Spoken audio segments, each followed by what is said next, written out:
세계 경제도 한국 경제도 빚더미예요. 지금 제가 어느 자료를 가져왔는데 30경원이에요. 30경. 미국의 GDP가 얼마일까요? 17조 달러니까 한 20경인가요?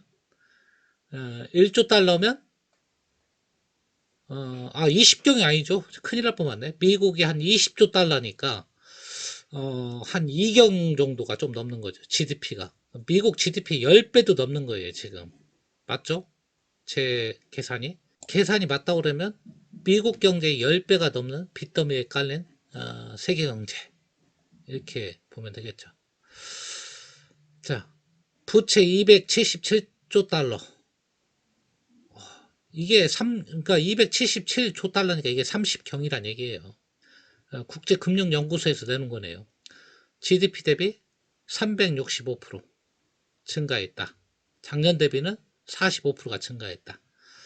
뭐 신흥국들이 벌써 이제 파산 경고가 나오고 있다. 잠비아나 이런 올해 6개국이 파산했다고 그래요. 그러니까 작년이죠, 이게. 근데 이제 그만 풀고 좀 테이퍼링을 좀 해야 되는데 지금 테이퍼링은 고사하고 지금 더 경제만 보면 더 풀어야 될 지금 판이에요.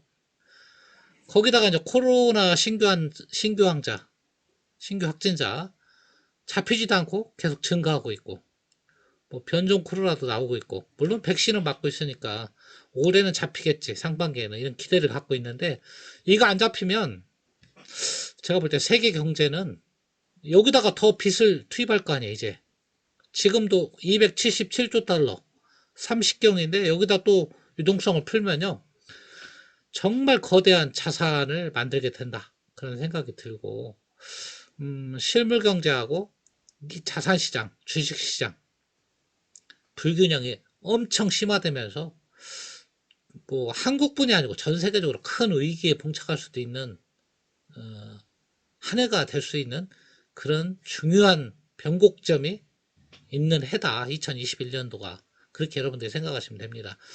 잘 해결되면 이걸 뭐 철수 전략이라고 하죠. 아주 내상을 안 입고 계획된 철수를 하면 괜찮은데 자칫 계획된 철수를 못하면 둑이 무너진다고 그러죠. 한 군데 둑이 무너지면 걷잡을 수도 없다. 한국도 뭐 좋을 게 하나도 없어요. 사실은 말로 언론에서는 작년도 성장률이 마이너스 1% OECD 중에 제일 잘했다. 그렇게 이제 하고 올해 지금 성장률 전망치 S&P에서 뭐 3.6% 이렇게 막 높게 잡고 있어요. 주식시장은 사상 최고가 10년 전보다 3배 올랐고 이렇게 가고 있는데 한국도 지금 올해는 빚과의 전쟁인 것 같아요. 벌써 지금 뭐 한국은행은 뭐 여러 번 경고를 했죠. 빚내서 투자하는 거 위험할 수 있다는 여러 번 경고. 관료의 그냥 통상적인 경고라 이렇게 치부할 수도 있지만 상황을 놓고 보면 녹록지 않아요. 한국도 M2가 3천조라고 그러잖아요. 그 다음에 가계부채. 지금 정치권에서는 이제 기본소득 어쩌고 해갖고 1,000만 원, 2천만 원은 거의 무이자로 대출해주는 방안. 뭐 기본소득은 둘째치고 빚을 뭐 그냥 1,000에서 2천 정도는 뭐 거의 진짜 제로금리에 가깝게 의무적으로 해주자. 뭐 이렇게 참 이것도 실험인데요. 과연 이게 성공할 수 있을까? 성공하면 좋은데 실패하면 나라 망하는 거잖아요. 나는 이렇게 포퓰리즘으로 치부하고 싶지는 않지만 검증되지 않은 이렇게 무작정 풀기를 뭐 자료도 제시하지 않으면서 자료라도 제시해야 되잖아요. 전 국민 소득을 주면 뭐가 얼마나 증가돼서 뭐 이렇게 하고 부작용도 설명하고 해야 되는데 밑도 끝도 없이 뭐 2천만 원 공짜로 대출해 주자. 기본소득 월 얼마 주자. 뭐 이런 것은 옳지 않다고 봅니다. 하여튼 뭐 얘기가 좀 헛군대로 갔는데 하여튼 코스피도 지금 유동성 증가로 자꾸 버블이 확대되고 있는 거예요. 버블이 너무 커지면요. 철수를 못 해요. 벌써 지금 공매도 재개만 얘기 나오니까 움찔하고 철수를 못 하잖아요. 하물며 뭐 지금 금리 인하 함부로 끊으시기 아니에요. 금리 인하는 한국도 그렇고 미국도 그렇고 좀 뇌관이다. 저는 그런 생각이 들어요. 한국도 그렇고 미국도 그렇고 뇌관이다. 이 뇌관이 자칫 건드리면 이게 폭탄이 될 수가 있거든요. 자, 금리 인하라고 제가 거꾸로 얘기했는데 금리 인상. 그래서 테이퍼링도 못하고 거품을 더 키울 수도 없고 거품을 줄일 수도 없고 그냥 이렇게 시한만 연장한다고 그러죠. 현상 유지만 하면서 연장해 나가는 이런 정책을 미국도 쓰고 있고 한국도 쓰고 있는데 이 형국이 굉장히 좀 제가 볼 때는 좀 사소한 하나의 뭐라 그러나요? 불쏘시개만 있어도 좀 터질 가능성이 있는 굉장히 위태위태해 보인다. 그런 생각이 들어요. 각국의 기준금리 한번 보면 한국도 뭐 거의 제로, 유럽중앙은행 제로, 뭐 거의 선진, 뭐 이쪽은 일본 마이너스, 스위스 마이너스, 덴마크 마이너스, 20년째 일본 같은 데 마이너스인데, 자, 이런 국가들이 다 이게 비정상이거든요, 이게. 경제적으로 봤을 때는. 금리가 마이너스라는 게 사실은 경제적으로 말도 안 되는 거거든요. 근데 이런 것을 유지할 수밖에 없는 지금 상태.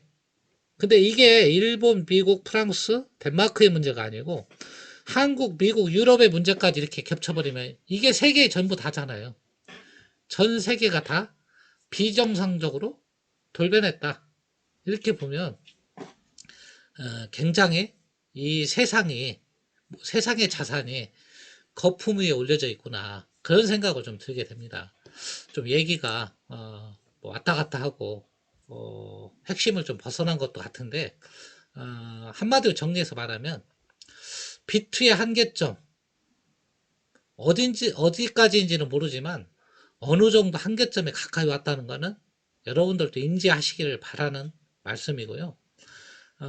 그렇다 하더라도 정책 당국자들이 함부로 유동성을 걷어들인 조치는 못할 것이다.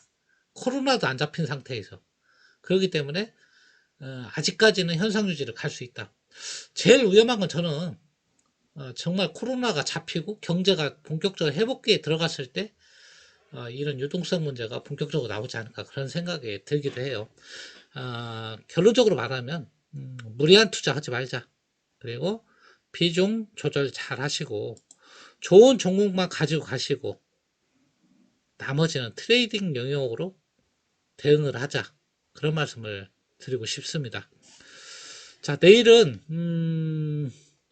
뭐 여러 가지 이벤트가 많이 있는 날이라고 그래요. 미국 FOMC 회의도 있고 뭐 애플하고 테슬라 같은 실적 발표, 그러니까 한국 증시에 영향을 많이 미치는 두 종목이죠. IT하고 2차전지 쪽 실적 발표를 한다니까요. 좀 그쪽에 관심을 가질 필요가 있고 미 선물이 괜찮은 거 보니까 괜찮은 실적을 발표할 것 같다 그런 생각도 듭니다. 오늘은 시장 너무 좀 변동성이 크고 좀 나쁜 신호다 그런 말씀을 좀 드리고 빚내서 투자하는 것을 좀 지양하자 이런 말씀을 드리면서 마칠까 합니다. 감사합니다.